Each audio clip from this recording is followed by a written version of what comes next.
রাজনৈতিক কারণে শিক্ষার্থীরা বাড়ির বাইরে চলে গেছে মন্তব্য করে তাদের পড়ালেখায় ফিরে যাওয়ার পরামর্শ দিয়েছেন প্রধান উপদেষ্টা অধ্যাপক ডক্টর মোহাম্মদ ইউনূস। সকালে রাজধানীতে উচ্চশিক্ষা নিয়ে দক্ষিণ এশীয় আঞ্চলিক সম্মেলনের উদ্বোধনী অনুষ্ঠানে তিনি জানান, দেশের ভবিষ্যতে বিনির্মাণে ফেব্রুয়ারিতে নির্বাচন ও গণভোটের জন্য সবকিছু প্রস্তুত।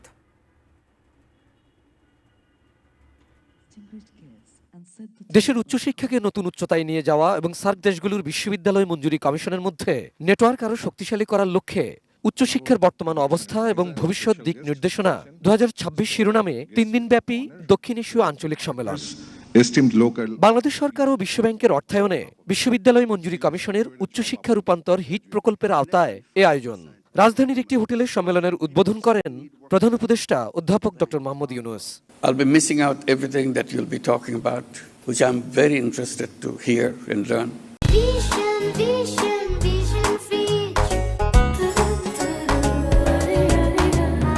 প্রধান উপদেষ্টা বলেন, কয়েক মাস আগেও দাবি আদায়ে শিক্ষার্থীরা রাজপথে নেমেছিলেন।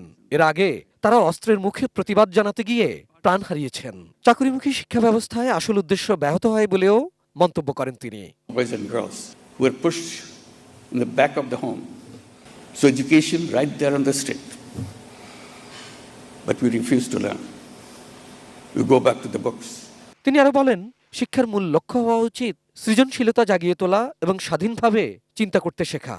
অথচ প্রচলিত শিক্ষা ব্যবস্থা অনেক সময় মানুষের জন্মগত সৃজনশীলতাকে দমন করে ফেলে।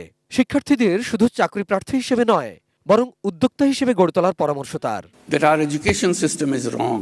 আগামী ফেব্রুয়ারিতে নির্বাচনের কথা উল্লেখ করে প্রধান উপদেষ্টা বলেন, কোনো না কোনো রাজনৈতিক দল ক্ষমতায় আসবে, কেউ শিক্ষামন্ত্রীও হবেন, তবে ধ্বংসের পথ বেছে না নেওয়ার আহ্বান তার। Now is election time. They created their own charter, July Charter. So there will be referendum to adopt what the future constitution of Bangladesh should be like. রাজনৈতিক অস্থিরতা, সামাজিক বিভাজন ও ভূলনীতির কারণে এই অঞ্চলের সম্ভাবনাগুলো অনেক সময় কাজে লাগানো যায় না মন্তব্য করে ডক্টর ইউনূস বলেন, শিক্ষা হতে পারে সেই শক্তি যা এই অঞ্চলের তরুণদের পরিবর্তনের নেতৃত্ব দিতে সক্ষম করে তুলবে। We want to build a new Bangladesh. That's their slogan. Abul Kalam Azad, ATN news, Dhaka.